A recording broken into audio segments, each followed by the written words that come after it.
Blessed day mga bros, another DIY video. So ngayong araw na to mag-repair tayo ng MIDI keyboard 61 keys. So let's go! So first of all, linisan muna natin. Gamitan natin ng any brush or panlinis or anything na panlinis. And kailangan natin ng Phillips screwdriver or star screw para ma-open natin. At syempre buksan na natin ng mabilis. Ito pala ang nasa loob ng ating mga keyboard sa mga MIDI keys natin. Ito pala yung board. Ito naman sa keys. Hindi na natin yan gagalawin yung board.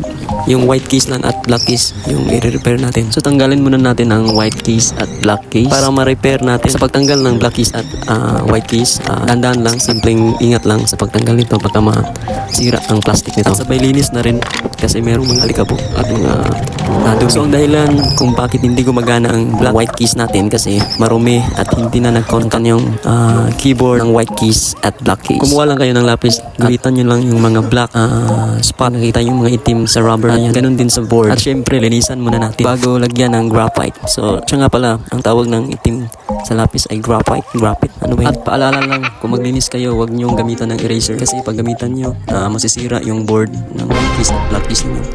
Hindi na gumagana yung touch response niya pag ginamitan nyo ng eraser. Gamitin nyo na lang ng cotton or simpleng pangpunas para hindi masira ang touch response. Based on my experience sa pag-repair ko nung unang 41 keys ko, ginamitan ko ng eraser at ngayon hindi na gumagana ang touch response. So comment dyan kung sinong nakakalam kung paano i-repair ang touch response. So ayan, tapos na natin lagyan ng graphite. So mga bros, ibalik muna natin ang black keys at white keys para ma-test natin. At syempre, before natin ibalik lahat, test muna natin. So gamitan natin ng cellphone para tumunog. And let's try it.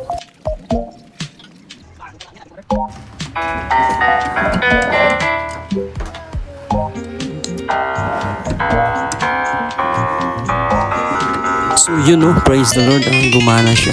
So subukan natin lahat ng keys. So all goods naman, praise the Lord. So ibalik na natin ang takip.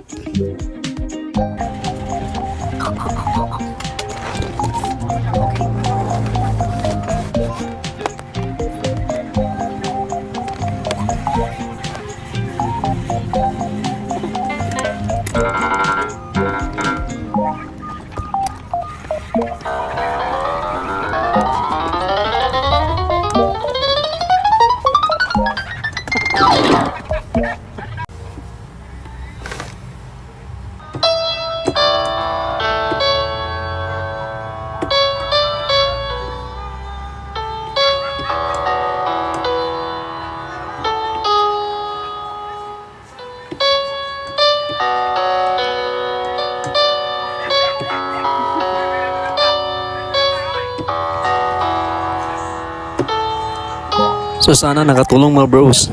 God bless everyone.